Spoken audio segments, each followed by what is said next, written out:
ધંધો કરતા ને અત્યારના માણસ ધંધો પહેલા કરી લે ને પછી ધર્મ કરવા જાય અને દુઃખ આવે ને ત્યારે પછી આમ કરીને પ્રાર્થના કરતો કે હે મહાદેવજી મારું આટલું કામ કરજો સાહેબ, હવે તારો સમય તો ત્યારે તે કેટલું કામ કર્યું.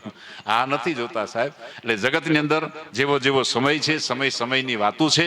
અને આવા જ્યારે સમયની સાથે આજનો જે આ સંતવાણી કાર્યક્રમની અંદર જ્યારે ભાવથી જ અમારા વડીલો બેઠા છે, દીપકભાઈ બહુ સરસ મજાને અહીંથી રજૂઆત કરી. તમારી ફરમાઈશના દરેક ભજનો, ગઝલ, જે કાંઈક અમારા યુવા વર્ગે પણ જે કાંઈ સાંભળવું હોય, બાકી અત્યારે તો તેરી દીવાનીમાં જ મજા છે. હા, એમાં જ એને મજા. અને અમારા બહેનો પેલા રસોડે રોટલી વણતા તે સરસ મજાના ભગવાનનું ભજન ગાતા, રામધૂન ગાતા. હવે તો એ મનની બદનામ હોવી ડાર્લિંગ, અરે મારા બાપ આ ન હોય. હા, પછી તમે એવી અપેક્ષા રાખો કે અમારો દીકરો શિવાજી જેવો થાય ખરો? ન થાય સાહેબ. હા, જેવા જેવા મારા તમારા વિચાર હોય, તૈયારી તો આપણે આપણી રીતે કરવાની હોય. દુનિયા ભલે ગમે એટલી બદલી જાય, આધુનિકતા ગમે એટલી આવી જાય, અત્યારે આપણે 5G માં બધા જીવીએ છીએ, ભલે પછી 6G માં આવે, પણ એ સમય હતો સાહેબ, ગુરુજી અને પિતાજી બાપુજી સિવાય બીજું કાંઈ જી આવતું નહીં. હવે અત્યારે 2 દિવસ પહેલા ફાધર્સ ડે બધા ઉજવે ને, હા મોબાઈલમાં જોવા જાય તો ઢગલો સ્ટેટસ. હા, ફાધર્સ ડે ગયા એના મિસ યુ હયા છે તેના. હા શું પણ સમય હતો કેટલા યાદ કર્યા. હવે આપણો આ એક દિવસ હોય ફાધર ડે, મધર ડે એક જ હોય. આ દુનિયાની અંદર કાયમના માટે તમારી ને મારી પરંપરા એ છે, માતૃ દેવો ભવ, પિતૃ દેવો ભવ, અતિથિ દેવો ભવ, આચાર્ય દેવો ભવ. ભલામણ આ આપણા સંસ્કાર છે. પહેલાના સમય એકબીજાની ચહેરાની રેખા વાંચીને માણસ સમજી જાવ કે મારો મિત્ર છે, મારો સ્નેહી છે, મારો સંબંધી છે, એને કાંઈ મુસીબત છે. એમાં કહેવાનું હોતું નહીં સાહેબ. કવિએ જે કાંઈક વાત લખી છે, જે કાંઈક લોકગીતો લખ્યા છે, આમ નામ નથી લખ્યા. અત્યારે તમારા દીકરા વર્ષમાં મોબાઈલમાં આ મેસેજ મોકલાવે. હમણાં દાદા અને દાદી 2 જણા રહેતા ઉંમરવાળા અત્યારે વાત કરી કે કોણ કહેતે હે કે બુઢી ઇશ્ક નહીં કરતી. હા, એટલે રાત્રે મોબાઈલમાં મેસેજ ટોન આવ્યો, મેસેજ ટોન. એટલે આમ કાકી ઉભા થયા, કાકીએ જોયું, આમ કાકી ચશ્મા આપ્યા, એટલે કાકાને બોલવા આમ ખારા થયા. એ આટલી રાતે તમને મેસેજ પણ મોકલાયો? ઈ કે પણ મેસેજ છે બ્યુટીફુલ નો મેસેજ છે, કોને મોકલાયો? તાતો કે આ ઉંમરમાં કોણ મારા બાપ રાત્રે બ્યુટીફુલ નો મેસેજ મોકલાવે? એટલે દાખ લઈ ગયા, કોઈ નંબર તો દીધો નથી. ના કે નો હોય નહીં આ બ્યુટીફુલ મેસેજ. દાદાએ ચશ્મા પહેર્યા, જોયું, એ ગાડી હોઈતા કે શું કે બ્યુટીફુલ નથી, તો કે બેટરી ફૂલ ચાર્જ થઈ ગયું, બેટરી ફૂલ. हाँ, खरेखर गैस में न्याय डखा था। पर कहते हैं कि बुढ़े इश्क नहीं करते, आशाई है, वो भी अच्छे हैं कि उन पर शक नहीं करते। पर એમ કહેવાય કે અમે તમારી રીતે થોડો ફેરફાર કરીએ ને તો કે કોણ કહે છે કે બુढ़े इश्क नहीं करते? जो भक्ति में प्रेम करे છે એની વાત છે. कौन कहते हैं कि बुढ़े इश्क नहीं करते? वो इश्क जरूर करते हैं, लेकिन उन इश्क को हम समझ नहीं पाते. આ ખરેખર જીવનની કૃપા છે. આ ફિલ્મના ગીતોની જે વાત કરીને અત્યારે તમે જોજો ખરા, મોબાઈલમાં બધા જે ગીતો આવે, મોબાઈલમાં ઇન્ટરનેટ ઉપર બધી માહિતી મળી જાય. જે ફિલ્મ આવી હોય એના નેટ ઉપર બુકિંગ કરાવી નાખે, જોવાની જોવા પૂકી જાય અને જાવું જ જોઈએ. અત્યારે જે લાલો ફિલ્મ જોયું ને સાહેબ, મજા આવે.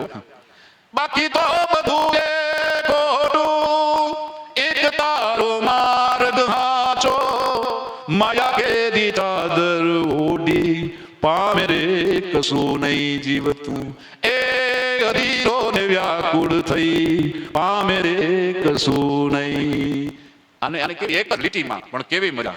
લાલો ફિલ્મ હું જોવા ગયો, હું ફિલ્મ જોવા નથી જાતો, પણ એ જોવા ગયો અને ખરેખર મને મજા આવી સાહેબ. એ ફિલ્મને લાખ વંદન છે. જો તમને વિશ્વાસ હોય એટલે જ કહે છે ને કે લાલા તને બધે ગયો પણ અંદર ગયો. આપણે 4 ધામની યાત્રા કરી પણ અંદર ક્યારેક અંદર તપાસ કરી. આવા સંતોએ કીધું છે કે અંદર ઝાંકીને જોતો ખરો. હા, એટલે એ ફિલ્મ જોવા જાય, મને બહુ મજા આવે. એ જોવા જવું જોઈએ. હા, અને જોયા પછી પણ સાહેબ એ જોવાની જે નકલ કરે ને એ વાતનું બહુ દુઃખ. નકલ પછી કેવી? જે ફિલ્મ જોઈ હોય એ હીરો જેવું ટી-શર્ટ પહેર્યું ટી-શર્ટ લઈ આવે, એને જેવું જીન્સ પહેર્યું જીન્સ લઈ આવે. ઘરમાંથી બીપીએલ હોય, બાપાના પૈસે લેરવાળો માણસ હોય, એટલે ઘરમાંથી ધૂમ બાઈક કાઢે.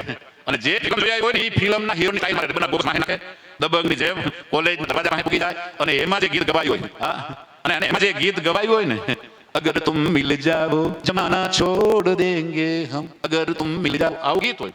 એ ગીત પણ હોય.